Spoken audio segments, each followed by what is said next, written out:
Hey everyone. Nope. Hey everyone, it's Laurel here, and today's video is all about simple techniques using oxide sprays. I also have a free download all about distress oxides. It talks about the qualities of oxides and also a list of a ton of techniques you can do with them. So be sure to check the description box below so you can pick up that freebie. I'm also collabing with Ardith, and more on that in the video, but she's doing simple techniques for Christmas cards using simple shapes like circles, squares, and triangles. Oh my! So let's get to today's video. All right, let's get started with the first technique, which is layering. I love the qualities of the oxides because you're able to layer them. So I'm using a brand new stamp set from Notable Ink, which is also a brand new stamp company from my friend Amber Rain Davis. It's called Fir Branch. And I'm going to go ahead and here's some media cardstock. It's just a heavier cardstock. Using my stamp positioner here, my Misty. You don't have to for any of the cards I'm making, but it's certainly helpful. And then I'll use two distress oxides to start, Speckled Egg and Cracked Pistachio. So I'll go ahead and spray this speckled egg first and then press that down. And then I'll go in with the cracked pistachio after I kind of wipe this down. I don't clean it like all that great, but I wipe it down a little bit with a cloth and then spray on some cracked pistachio, oxide, and press that down. Then I'm going to actually use a spray stain. So it's not an oxide, but that's okay. You can mix it together. I don't know if you can know that, but you can mix your distress oxides and your distress spray stains. That is so hard for me to say, distress spray stains. So that's Mowed Lawn, I believe. So I did add that in there, and then I'm going to go in with an oxide, which is chipped sapphire. So I use 3 oxide colors, and the bright green is a spray stain, and it just worked beautifully together. I did allow some drying in between. With oxides, it's important to let your things dry in between so the colors don't mix together. And you can see all 4 of the colors that I added here. And then to finish off this card, I just stamped a sentiment from that same stamp set onto it was just a perfect spot for it. It was like, put a sentiment here, right here, and this card is done. It's so beautiful. Another technique you can do with oxides is they work on dark cardstock. I've got an old box and aluminum foil that I got my idea from Ardith, who I'm collabing with on this video. More on that in just a bit, but she'll be doing some fun techniques, very simple techniques as well. So these are oxides. So only oxides work on dark cardstock. Just so you know, you can't really use your regular spray stains and get the same look, or any look for that matter. And I find it interesting because some colors really show up on the dark cardstock and some don't. So I'm just spraying it until I see that it works great. And I am going to dry this, and once it's dry, I'm going to assemble this card. This is an image I had already stamped. It was in my magic mug. It's called Enchanting Beauty from Altenew, and it was already stamped and cut. So because I had that magic mug, I could just pull this card together in no time. If you don't know what my magic mug is, I'll link to it in the description below and also in the top right hand info card. Now, going along with the same thing, I'm just going to use some white cardstock and spray the same colors that I'm using, or that I used in the black cardstock, on the white cardstock, so you can see the difference here. So I'm just spraying. Now, these are messy. You can see how all that yellow is sitting up on the tip. I'm not going to lie, it's messy, but I love the look, so I don't mind. I just always kind of clean off the nozzle with that rag there when I'm done, and then I'm going to dry. Now, I did this 2 times. I sprayed this on 2 different white pieces of cardstock, but I want to show you 2 different cards that I got from the exact same thing. I just sprayed it on white cardstock and then I dried it. That's it. And you can see as it dries, it kind of turns into this little chalky look. So here's the first card. You can see all the beautiful splatters on the back there from the oxides. These little images were also my magic mug. It's from the Born to be Wild stamp set from Catherine Pooler. And this one is just a big fat sheet of washi tape I adhered over the background. So it's the same background, but look at the 2 different looks you get from that. So you've got the beautiful sprayed oxide vibrant in the background, and then that washi tape over the top on the right hand side just softened the background, but you can still see the color shining through. It's very interesting, and I love the 2 completely different looks, but with the same background. So another technique is direct to stamp. You can just take your oxide sprays and spray them directly onto your stamp.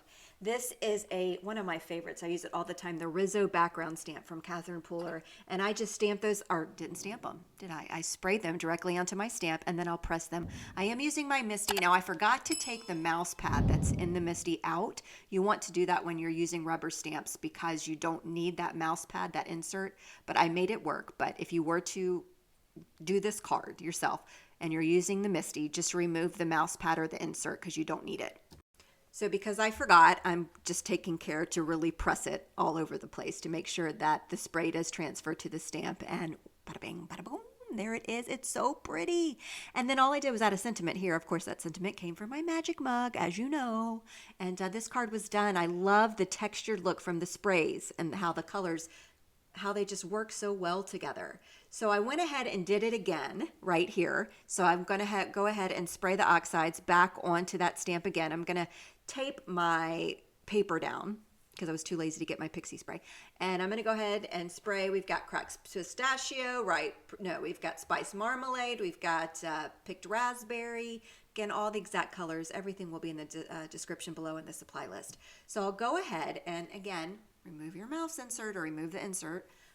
But I didn't, so moving on.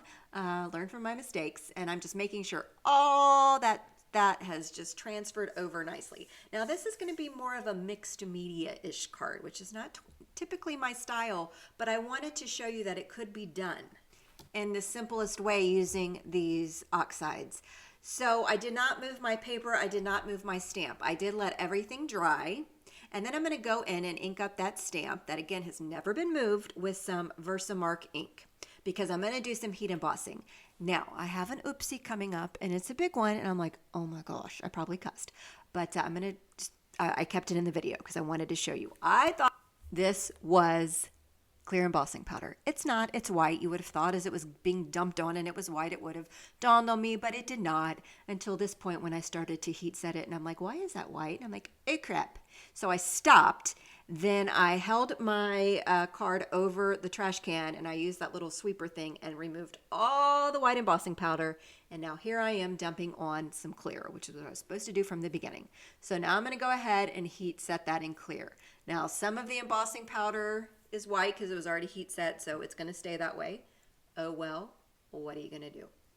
Nothing you can do about it. It is what it is. So after I went ahead and dried that with white and clear embossing powder, I'm going to spray on a couple different colors of Oxides, and because that image is heat embossed, the embossed area is going to resist the spray.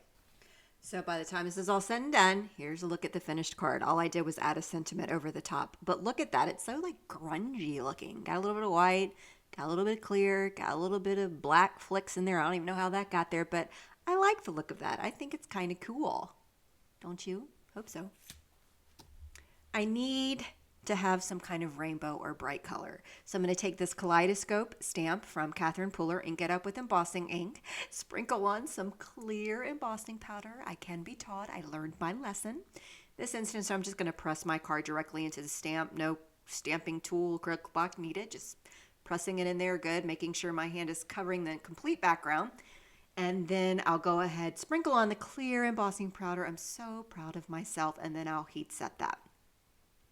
And again, because it's heat set, it's going to resist the spray that we're going to put down. This has a lot of open space, so this is so cool. I'm doing 1 spritz of each color. Picked raspberry, spiced marmalade, squeezed lemonade. What is that? Cracked pistachio. Ooh, what's that blue? It'll be linked in the description. I can't think of the name off the top of my head. But I just thought that was so pretty. That's going to be a bright, beautiful card. Check it out. It even where the blue and the orange met, those are complementary colors, so those don't really mix well. So that's why that dark color's there, but I think it looks really good. But all the leftover stuff that was on my glass mat, it's still there. I'm not going to waste it. So I just added some water to the background, and then I'm taking some watercolor cardstock and just smushing it right in there. So you can do a little bit of smushing. Now be careful when the colors meet. Eventually it's going to turn to mud if you start getting complementary colors that sit across from each other on the color wheel. If they start to meet, you're going to get in that brown, gray, kind of muddy family. But all in all, I really liked how these backgrounds turned out. You never know what you're gonna get with smooshing, but this is a look at that final card there. So many simple techniques using your Distress Oxide sprays. And the whole point of the collaboration I'm doing with Ardith is to show you simple techniques. Now her video is all about using simple shapes for Christmas cards. So she's using a circle, a triangle, a square to create stunning Christmas cards. So click right here, check that video out. Thanks for watching.